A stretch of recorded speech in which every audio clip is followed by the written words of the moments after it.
Am I the a-hole for what I, 24 male, said to my sister, 27 female, about minding her business? This happened a while ago and I'm still getting grief for it. So I think I know your answer, but maybe some explanation will help. So, around 6 months ago, my fiancée, who I was with for around 7 years, but were friends before that, left me because she realized she never loved me and that I was holding her back. She was not interested in therapy, and I am not in the habit of begging someone to stay, so I helped her pack and dropped her off at a hotel, which is what she wanted and where she asked to be left. About a month ago, she called me crying in the middle of the night to say that she had made a mistake and wanted to come home. I had promptly hung up on her because I also firmly believe in the rule, don't let them tell you they don't want you more than once. Apparently, my family didn't get the memo because for a while after that, my family, particularly the older women, had been pressuring me to hear her out. And even going so far as to tell me her side of the story and how she had a breakdown and it didn't have anything to do with me. Blah, blah, blah. Don't buy it. My sister recently called me out of the blue and started talking to me about how I don't want to be the reason for anything bad, so I should call and talk to my ex. I tried to brush it off, but she kept saying things like, well, you don't want it to be your fault is all I'm saying, and stuff like that. I didn't like what she was implying, so I admit I snapped and said something not so nice. Something kinda like, maybe you should worry about your own relationship. I mean, God knows it takes all of your mental fortitude to keep your pants on. Which is bad, because her first 2 marriages ended due to cheating on her end. After a moment, she started crying on the phone and kept saying, I can't believe you would say that, and that's so cruel. You don't know what I went through. I replied something like, and that's why I usually stay out of it. You know, try to mind my business. Apparently, that isn't even close to the same thing. And since then, I've been getting yelled at by all the women in the family. But at least the ex talk has stopped. Am I the a-hole? Not the a-hole. You are not responsible for anything bad happening. She got exactly what she asked of you. To tell someone you've been living life with for 7 years that you never loved them and they were holding you back is pretty powerful. I'm sorry it wouldn't fix that broken trust for me. I would not be surprised if she already had a backup plan, that plan being another person, and it didn't work out. Now she realizes she took her life for granted and ended a good thing. If this was your sister's first attempt at sticking her toe into the situation, I can see why she's so taken aback. But it sounds like all the women in your family are acting as a team, so she knew what she was getting herself into. Exes blamed her exes for why she cheated on them. She's also blaming Opie for ex leaving him, not the a-hole. Ex made her choice. Opie wants to move on. End of story. If there is an insinuation that the ex would harm herself, then you need to tell your sister to call 911, not you, not the a-hole. I'm of the opinion you should call every time someone tries to use that line to manipulate you, even if you know they'd never do it. Hopefully getting the cops involved enough times will make them cut that nonsense out. I can just imagine the sister spluttering over the line if Opie was like, wait, really?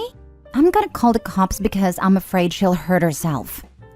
It's effective. Had a friend keep someone on the phone while their mom called the police in another state. Because if it is real, they need help. If it's manipulative, then they made their bed. Yep, my ex did this to me, in writing, the day before a divorce proceeding. I responded with a link to a mental health line, told her she should call them if she felt like hurting herself, and called her sister and related, and said, I'm done with it. It's on you. I'm not getting involved. Printed out the transcript and had it for the judge to see. Ex had a restraining order out against her for assaulting me, and we made a nice record of her manipulation on the record in court. Sadly, it didn't move the judge in the least, but I did get a formal, I was only doing it for attention, and a good, don't do it again or I will move for full custody of the children. It was a regular part of our interaction for many years. Been over a year now and not a peep. Next story. Am I the a-hole for not moving on fast enough for my late fiancé? I, 27 female, have twins, 3 male and 3 female. For my late fiancé, I'll call him Noah. Noah and I met when we were 16 and got engaged when we were about 24. And shortly after, we found out that I was pregnant. However, Noah died in a car accident not too long after. This wrecked me and both of our families, since we had been together for so long and they had watched us grow up together. Noah was his mom's only child and she had him at a young age, so they were very close. The whole family helped raise Noah when he was young, and when Noah and I started dating, we always had our weekly dinners with just the three of us. His mom and I became really close, and even closer after Noah's death.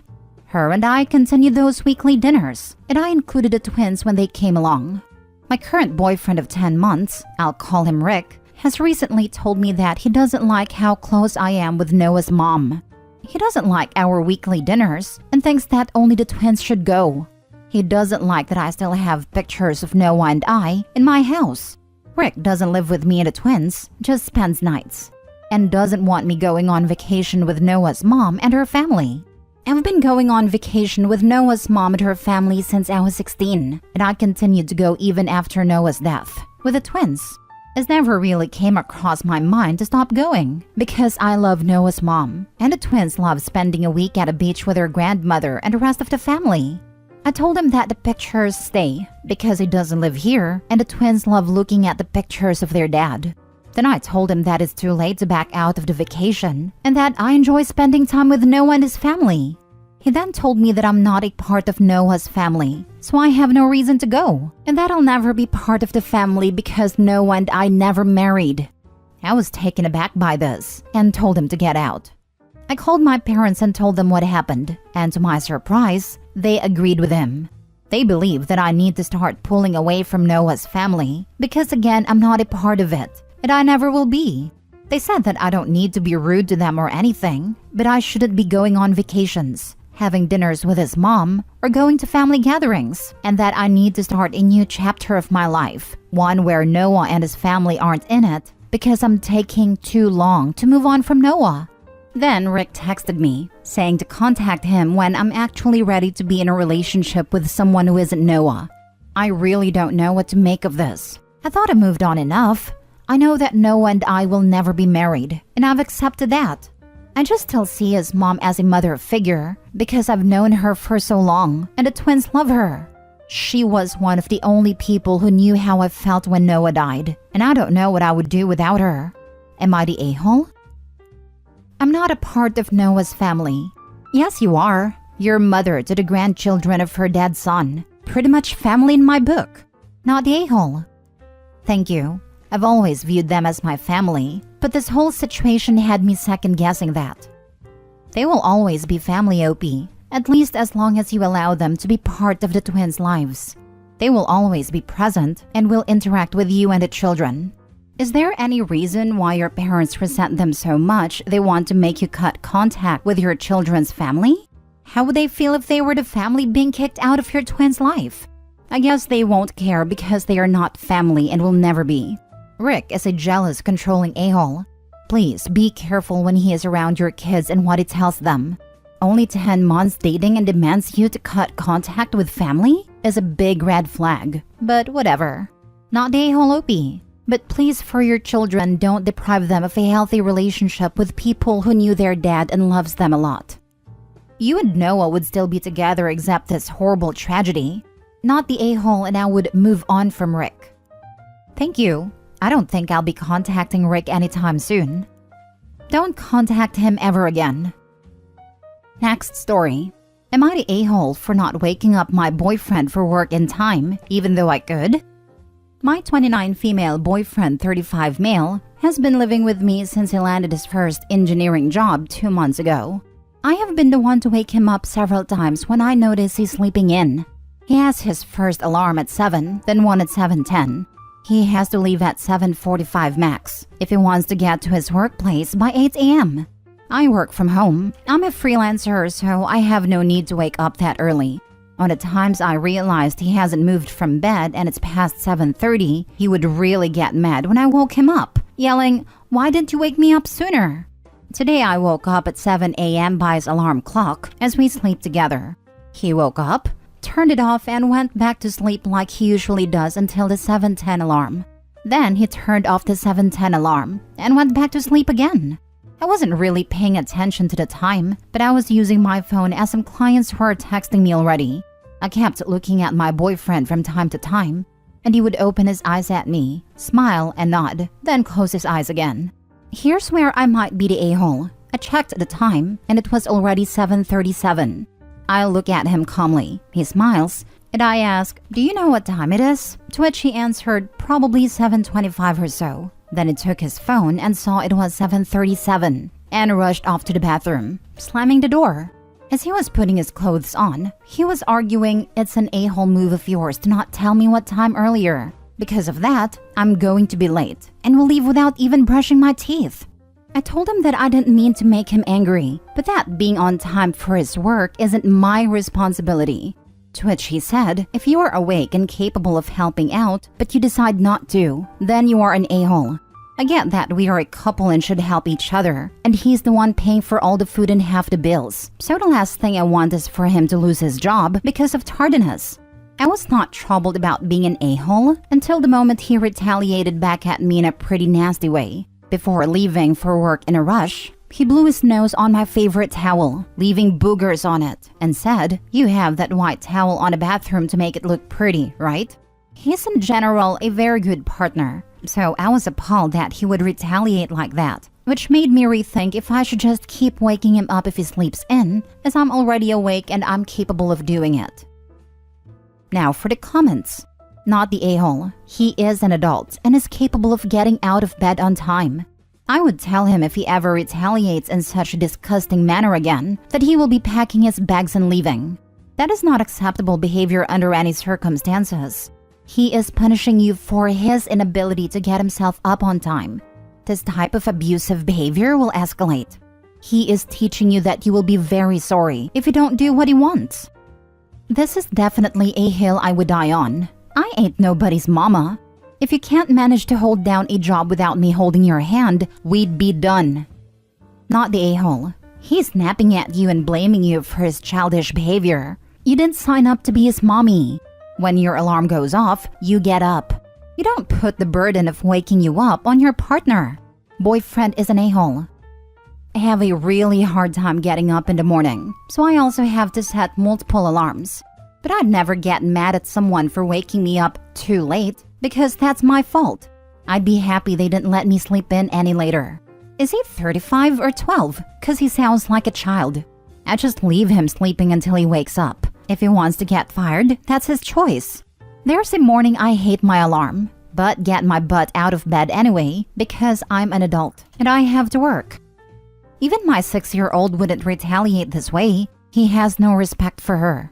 Last story. Am I the a-hole for letting my pregnant fiancée think I'm cheating on her? My fiancée Jen is insecure right now, given that she's 32 weeks pregnant. I still think she's beautiful no matter what, but telling her that makes no difference. Now, for the past 6 years, we have been basically inseparable. I actually enjoy her company, to a point of me not really enjoying going out without her. She's fun, and she makes my night way better by having her around. We also are very open with communication and we aren't blind, so we will 100% tell each other when we find someone else attractive. Well, given this detail, I may have messed up a bit, because I told Jen that I thought my buddy's girlfriend was gorgeous and had nice hips. That is not an uncommon comment for the record. It was merely bad timing because she is pregnant and insecure. I shouldn't have said anything, but again, we have always talked like this to each other, so I just wasn't thinking. I mean, just 2 months ago, she pointed out some very attractive man and said he has arms that could toss her around a bedroom. Lol. Neither of us act on anything like this. It's all talk, and sometimes leads to extra spicy time. That's all. But anyways, I made a comment about my buddy's girlfriend and she agreed with me at first, but it soon fell apart. See, I go to my buddy's house quite often and she's always invited, but she's been declining because of being uncomfortable. The baby is on her sciatic nerve, or saying she doesn't want to really be around people because she feels gross. But she did go with me 2 days ago, and I guess I let my eyes wander a bit and she noticed, which I didn't. She asked me to bring her home and was being super quiet. And when I get it out of her, she say, "You told me she's gorgeous and has nice hips. And then you guys eyeing each other in front of me." I asked what she was talking about, and she openly said, "Are you sleeping with her? 'Cause you're there a lot."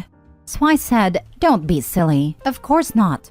I drop her off. She tells me to go have fun, so I go back. When I get home, she was in bed and distant. I ask what's wrong, and she said, "You just left me here thinking you are cheating, and go back to hang out with her with zero qualms. She wasn't there when I got back." I said, "You told me to go back and have fun, babe. I didn't realize you were serious." She says, as if you didn't realize I was serious, and turns to go to bed. Now I'm feeling incredibly stupid, but I don't even know what to say to her. It's tense in my house. Am I the a-hole? I'm gonna give you a life pro tip from someone who's been married for 15 years. When she says, "Do what you want to do" or "go have fun," it's not giving permission. It's a dare. Partner, go have fun. Narrator, sensing danger. The man absolutely does not go and have fun. It was indeed a trap, one that only the most unwary would fall into. My dude, if your wife's upset, prioritize making her not upset, especially when she's pregnant with your child. I drop her off. She tells me to go have fun, so I go back there. When I got home, she was in bed, distant. I said, "You told me to go back and have fun, babe. I didn't realize you were serious." Are you serious right now? I truly can't tell. She's not mad at you because she's pregnant and insecure. She's both of those things right now, but that's not why she's mad. She's mad because she was upset. And instead of trying to make things better, you went back and prioritized your own fun. She told you to leave because your presence made her upset, but your absence would make her more upset. Learn these things. You're going to be a dad, so prioritize your family. You're the a-hole. Yeah, Opie. I would explain to her that you posted here and definitely learned some perspective, that you love her a bunch and you were being super dense and a moron. You two seem solid and comfortable with each other, so once she sees that you know your thought process was stupid, this would be salvageable. You're the a-hole. Do better.